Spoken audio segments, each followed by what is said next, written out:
Hey everybody, what is good? My name's Raikage Dre and I'm coming back at you with another video. A common question in computer building and computer buying, how much RAM should I have in my computer? It's a pretty common question.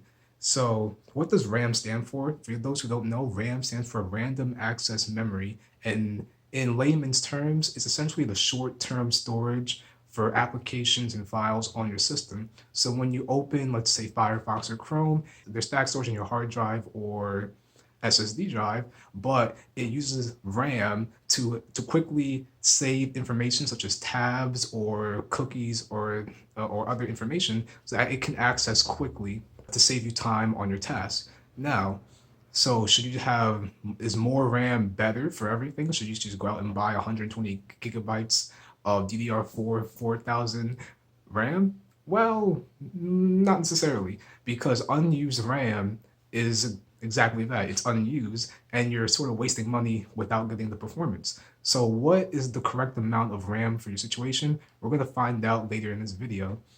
I want to conduct this kind of experiment from 4 different perspectives, from a casual web browser to a gamer, a live streamer, and then a content creator. So let's dive right in. We'll be using two types of RAM today. For our 8 GB test, we're using 2x4 sticks for a total of 8 GB of G.Skill 3200 MHz RAM. And for our 16 GB kit, we'll have 2x8 GB sticks of Corsair Vengeance 3200 MHz RAM. So we're keeping the speed of the RAM the same, but we are changing the brands in case you were wondering.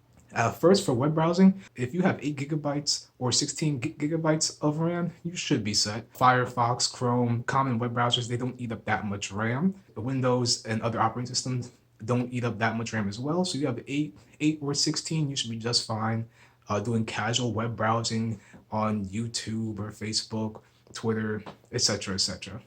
In gaming, to test this out, I'm using my own system. I have a Ryzen 5 2600X CPU and a Radeon RX 570 graphics card. And I tested GTA 5. I ran the benchmarks on medium settings on my system, which you should be seeing here in the video. At 8 GB of RAM, it was running pretty well with frame rates never really dipping below 60 frames per second. It's a very playable experience. And the same can be said on 16 GB of RAM as well. So both experiences were still very playable. The difference is a game like GTA 5 that came out a few years ago, it uses less RAM than maybe some more common games today. So if you are running your game with maybe some other software open in the background, such as a few tabs on Chrome or Firefox, you might experience some kind of performance drop, but not necessarily. That would depend on game to game. So if you are gaming with 8 GB of RAM, you should be safe for now, but with next gen coming out soon, things might change. With 16 GB of RAM, you should be fine for gaming and web browsing, no problem. Now for live streaming, the main factor in live streaming is really your CPU.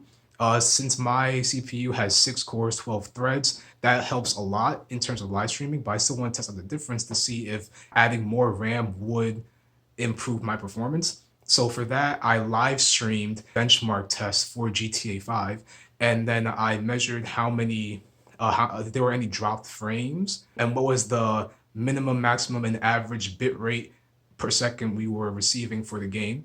Because if your system can't handle live streaming the game and playing at the same time, you're going to have some drop frames or you're going to have some loss in the bitrate connection. We use Twitch Inspector, link below if you want to try it out for yourself. And we noticed that we had very similar results with our 8 GB of RAM and 16 GB of RAM test, which is pretty good. I will say the same caveat would exist. In our tests, we were running some other programs at the same time to simulate what you might be doing for your own live stream experience. You may have Streamlabs open, you might have like a chat box application open as well to replicate that experience. So this has the same kind of message as in the purely gaming test. 8 GB of RAM is sufficient if your CPU is up to snuff, but 16 GB of RAM gives you more headroom because as we progress with technology, games will start using more resources. So 8 GB is good for now, but for how long, that remains to be seen. For our last test is for the content creators. So I recorded the footage from the 1080p GTA 5 benchmark test. Keep in mind this was done at 1080p 60 frames per second, and I put it into a video editor, DaVinci Resolve. And I wanted to scrub through the timeline and play back the timeline at full resolution in the preview to see how our system handles it. And at 1080p, both at 8 gigabytes of RAM and 16 gigabytes of RAM, the timeline playback was good, and scrubbing through the timeline was also good as well. However, the difference lied when we use 4K footage. At 4K, that you can see the 8 gigabytes of RAM is really not enough, even with our CPU working at a full load. So you can see in the playback there are some stutters going on, and then when I try to scrub through the timeline, there are jumps, and then it does not make for a very good experience editing 4K footage. However, at 16 gigabytes of RAM, the playback was smooth. There were still stutters when I was scrubbing through the timeline, but the experience was overall better with 16 gigabytes of RAM at 4K than at 4K and 8 gigabytes of RAM. So in conclusion, what we can come from this is really, if you're a web browser, gamer, and even a live streamer, 8 gigabytes of RAM is good enough, which is good for all of you out there who are not trying to upgrade right now. However, if you want higher level content creation at 4K, 8K, or above 1080p, you might want to invest in 16 gigabytes of RAM because that's going to give you the best timeline performance without sacrificing anything such as the playback preview resolution.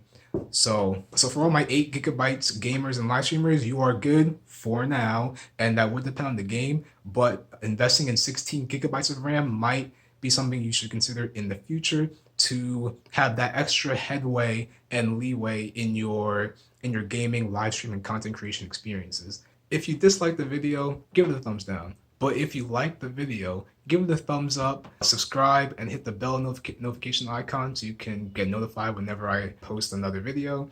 We can stay in contact in my other social media link below. I have a Twitch, Discord, and Instagram. I live stream on Twitch Tuesdays and Thursdays, 9 p.m. to 12 a.m. Eastern Standard Time. And I post regularly on Instagram, and you can contact me at Discord. So thank you for watching the video. I hope y'all have a great day. See you later.